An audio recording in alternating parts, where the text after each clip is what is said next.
Today's show is brought to you by Bangkok. Man, is it good to be home. Oh. This one time. So, this one time. This one time? You know what? This one time. This one time. Oh my God, this one time? The podcast. We get this done in 20 minutes. That's enough time for you to buy what? Like one shirt today? I know. Greetings from Bangkok.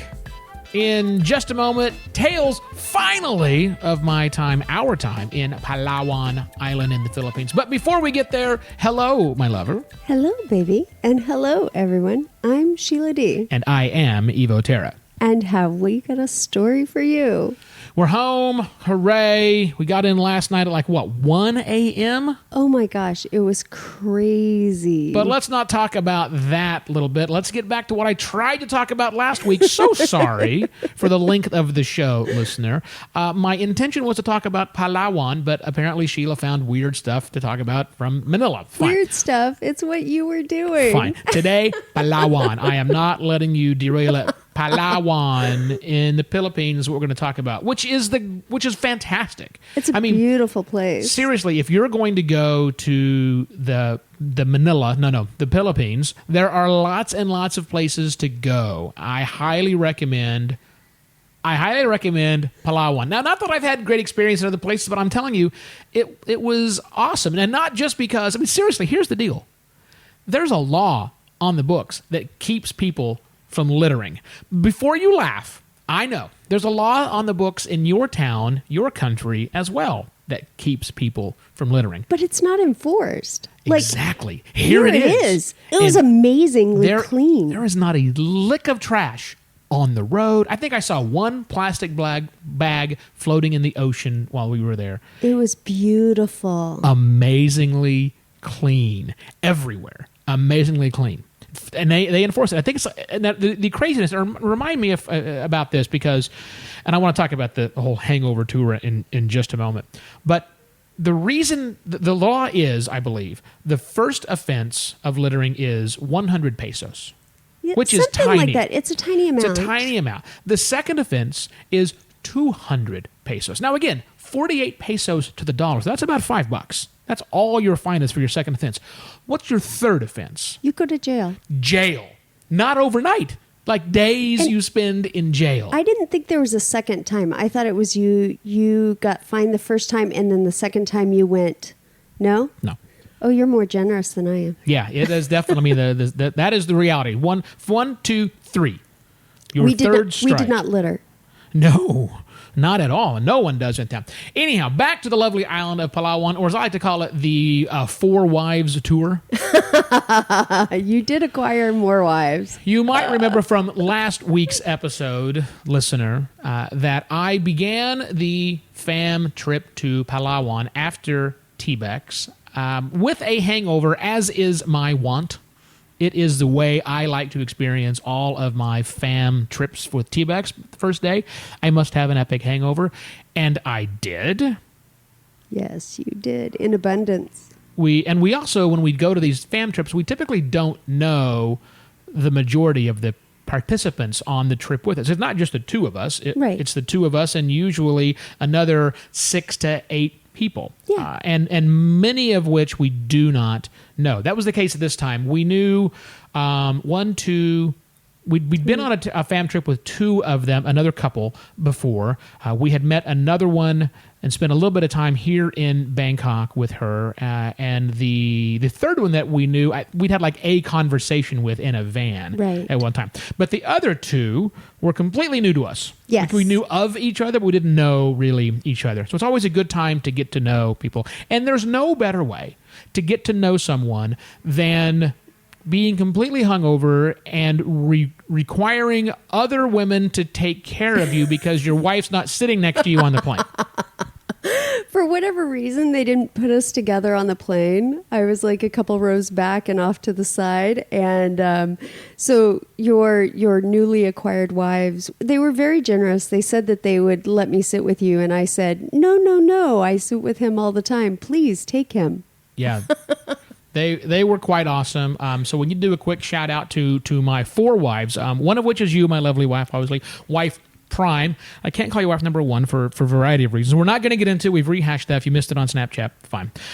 You're my prime wife. But my other wives were 3 lovely ladies. The first one to speak of is Tammilee. Tammilee is awesome. We had met her once before, I think here in Bangkok last year, on a van ride to a party or something.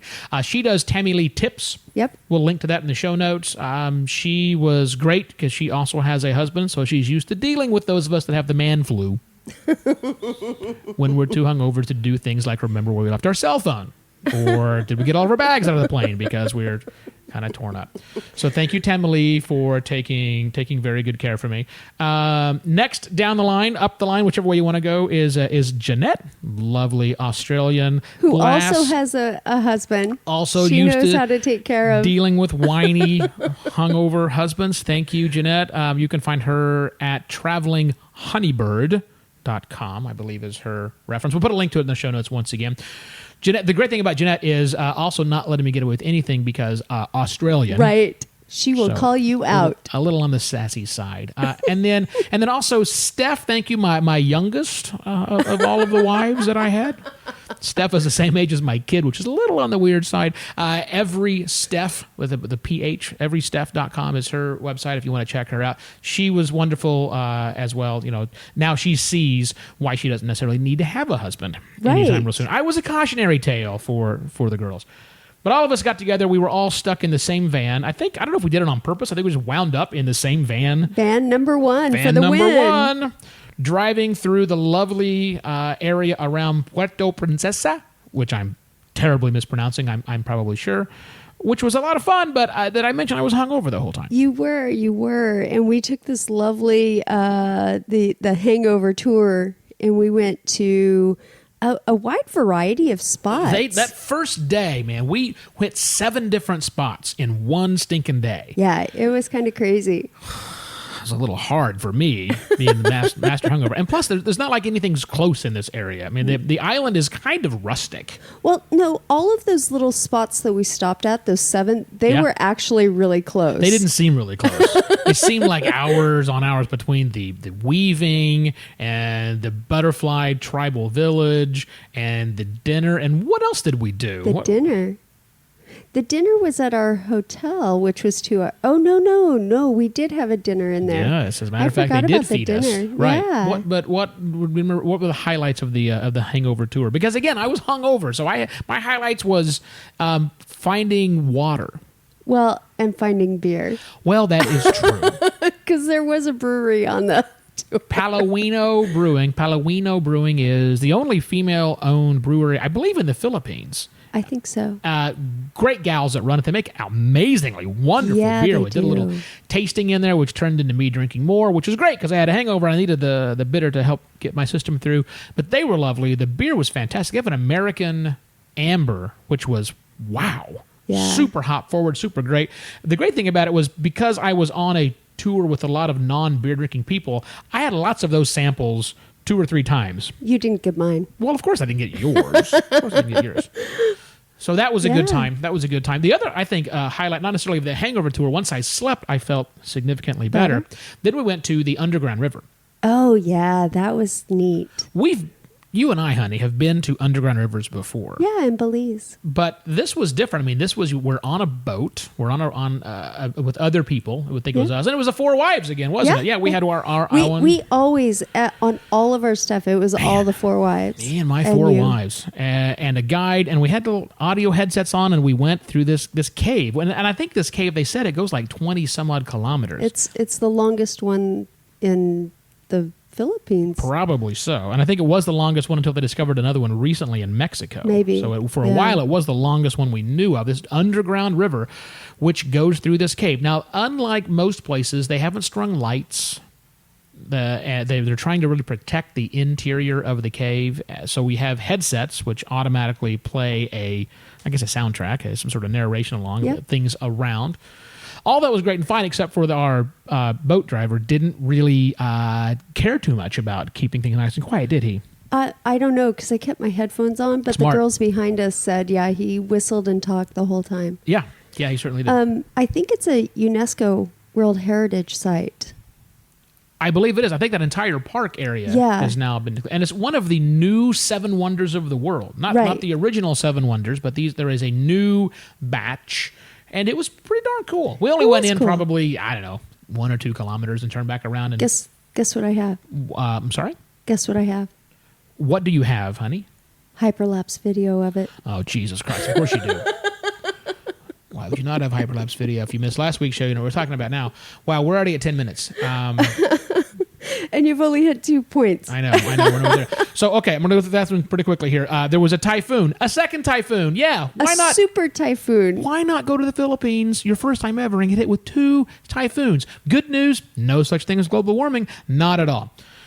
So as we're traveling around this island, as I mentioned, it's not like, there's not a highway. There's a road, a strip of concrete, if you will. But to get around the island, you're on a bus that winds its way around, up and down. It takes forever to get places. 5 hours. Yeah, 5 hours to get to the first destination after the Hangover tour we were going. And, of course, along the way there, one of our vans gets a flat tire, which sucks.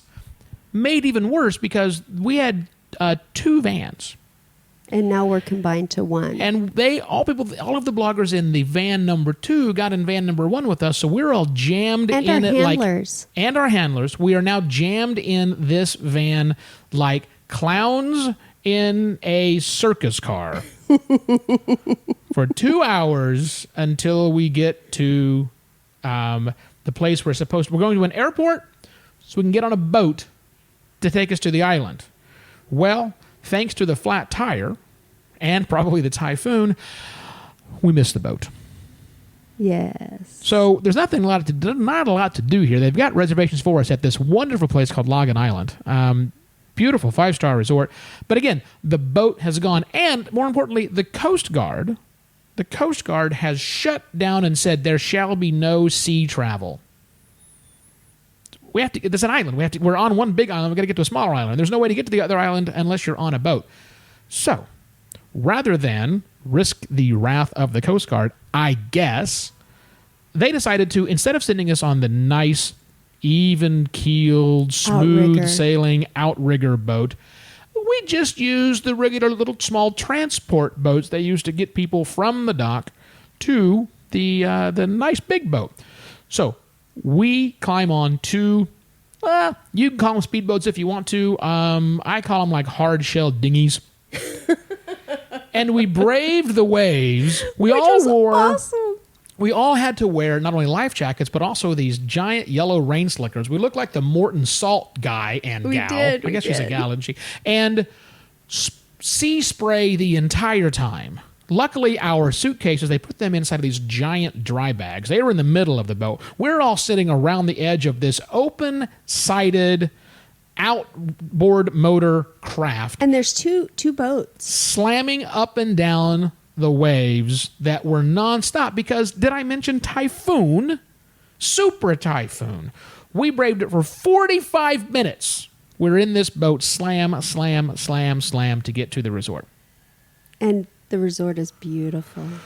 Luckily, the resort is beautiful because, wow, were we all beat up. But the good news is we're all travel bloggers, and so we thought it was a great experience. Yeah.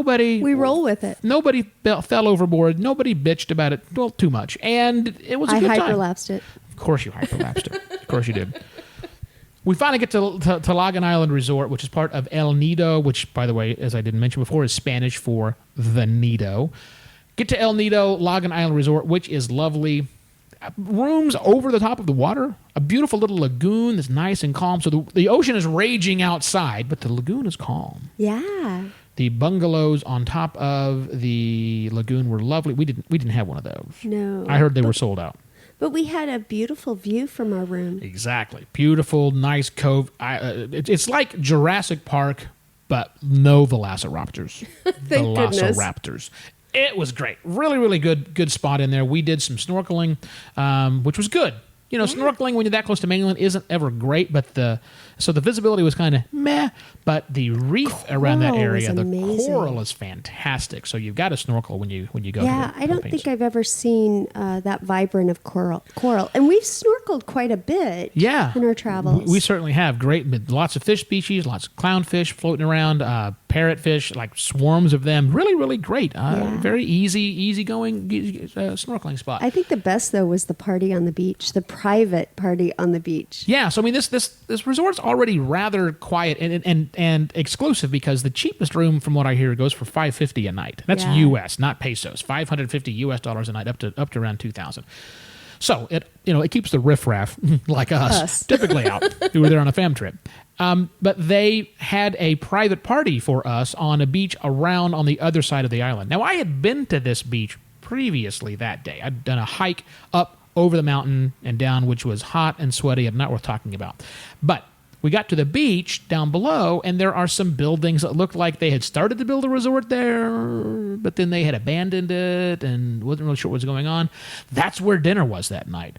But when we got there, it had been transformed to this beautiful 15 people from the resort were cooking meals for us. Everything was well lit. There were bathrooms that I didn't even notice that had Yeah. running water in them. Yeah. There were musicians, there was lighting, there was Dancing. We had performers. It was so fantastic. It's And, like, how did you do this? And for us, for these little tiny travel bloggers, Right. wasn't this so cool and stuff? Thanks for the food.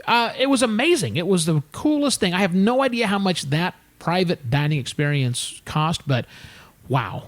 And we had to boat over there. At night Right. with no lights on the boat. Right. Just the craziest. I mean, that was a great way to cap the experience. The Logan Island experience at the private beach just made being in typhoons, so what?